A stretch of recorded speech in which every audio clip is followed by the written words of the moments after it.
Assalamualaikum warahmatullahi wabarakatuh. Perkenalkan, nama saya Safira Ramadhan. Saya merupakan salah satu santri dari Pesantren Modern Datuk Sulaiman Palopo. Saya dari kelas 12 IPS 3. Saya akan menjelaskan sedikit tentang materi perubahan sosial. Saya akan menjelaskan sedikit tentang materi perubahan sosial. Nah, menurut kalian apa sih perubahan sosial itu? Dan perubahan yang terjadi dalam masyarakat. Oke, kita akan menjelaskan tentang perubahan sosial atau definisi perubahan sosial menurut para tokoh. Yang pertama menurut Soleh Sumarjan yang menjelaskan tentang perubahan sosial adalah perubahan yang terjadi pada lembaga-lembaga sosial. Contohnya, mungkin banyak dari kalian yang menggunakan kurikulum 2013. Sebelumnya menggunakan kurikulum KTSB. Pengembangan kurikulum 2013 pada lembaga-lembaga pendidikan berdampak pada guru, siswa, pelajar seperti saya, dan proses pembelajaran di kelas maupun di luar kelas. Nah, itu merupakan salah satu contoh dari perubahan sosial yang terjadi pada lembaga sosial. Yang kedua, menurut Kingsley Davis, yaitu menjelaskan tentang perubahan sosial adalah perubahan yang terjadi pada struktur dan fungsi sosial. Nah, menurut kalian apa sih struktur itu?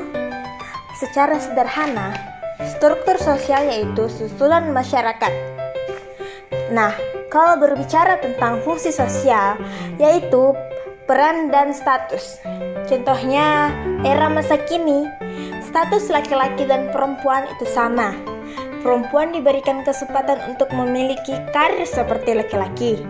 Itu artinya, status laki-laki dan perempuan itu sama di mata masyarakat, teman-teman. Nah, itu tadi salah satu contoh dari perubahan sosial yang terjadi pada struktur dan fungsi sosial. Oke, kita masuk bagian yang ketiga, yaitu pembahasan tentang perubahan sosial menurut McEver, yaitu menjelaskan tentang perubahan sosial adalah perubahan yang terjadi pada hubungan sosial dan keseimbangan sosial. Mungkin kalian sudah mengetahui pengertian hubungan sosial. Ya, hubungan sosial bisa dikatakan dengan interaksi sosial, sedangkan keseimbangan sosial yaitu ketidakseimbangan antara masyarakat atau konflik yang terjadi dalam masyarakat. Jadi, McEver mengatakan bahwa perubahan sosial yang terjadi karena adanya konflik dalam masyarakat atau ketidakseimbangan yang timbul dalam masyarakat. Contohnya, mungkin kalian pernah mendengar atau melihat antara ojek online dengan ojek pangkalan. Dengan adanya ojek online yang tumbuh dalam masyarakat menimbulkan pertentangan atau pertikaian ojek pangkalan. Nah, itu merupakan salah satu contoh dari perubahan sosial yang terjadi pada hubungan sosial dan keseimbangan sosial. Oke, kita masuk bagian yang keempat, yaitu pembahasan tentang perubahan sosial menurut William F. Oakbar, yaitu menjelaskan tentang perubahan sosial yang ditekankan pada aspek kebudayaan. Nah, di sini ada kuncinya, teman-teman. Ada perubahan sosial material. Jadi, apa itu material, teman-teman? Material yaitu yang berwujud. Jadi ada perubahan sosial yang berwujud. Perubahan sosial yang berwujud atau material berdampak pada immaterial. Nah, kalau tadi yang material yang berwujud. Nah, kalau ini immaterial tidak berwujud. Contohnya teknologi. Dengan adanya teknologi berdampak pada pola pikir masyarakat. Nah, pola pikir masyarakat merupakan bentuk dari immaterial. Contohnya teknologi. Dengan adanya teknologi, pola pikir masyarakat menjadi lebih instan atau praktis. Nah, itu merupakan salah satu contoh negatifnya, teman-teman. Nah, kalau contoh positifnya, masyarakat menjadi lebih inovatif. Contohnya ruang guru. Itu merupakan teknologi pendidikan. Nah, itu tadi merupakan salah satu contoh dari perubahan sosial yang ditekankan pada aspek kebudayaan. Kita masuk dalam materi faktor pendorong dan penghambat perubahan sosial. Faktor pendorong terbagi menjadi dua, yaitu faktor intern dan faktor ekstern.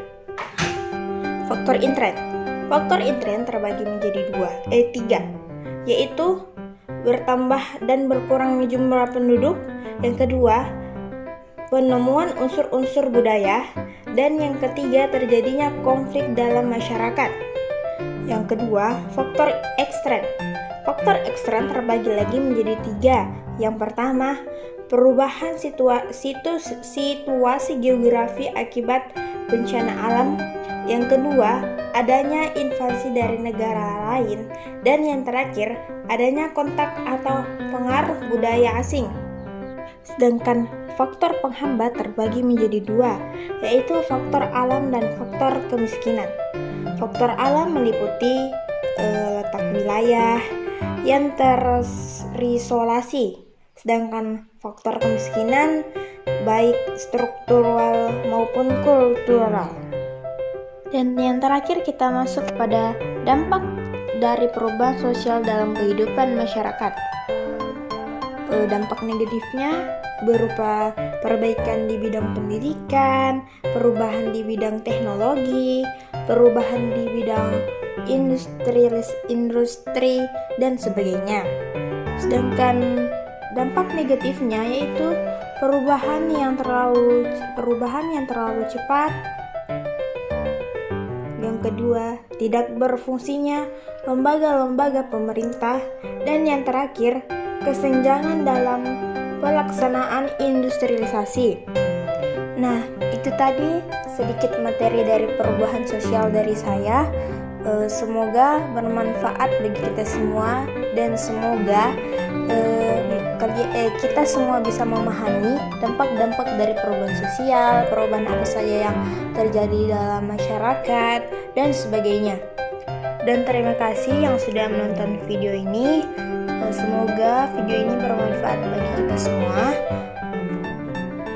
Kurang dan lebihnya mohon dimaafkan.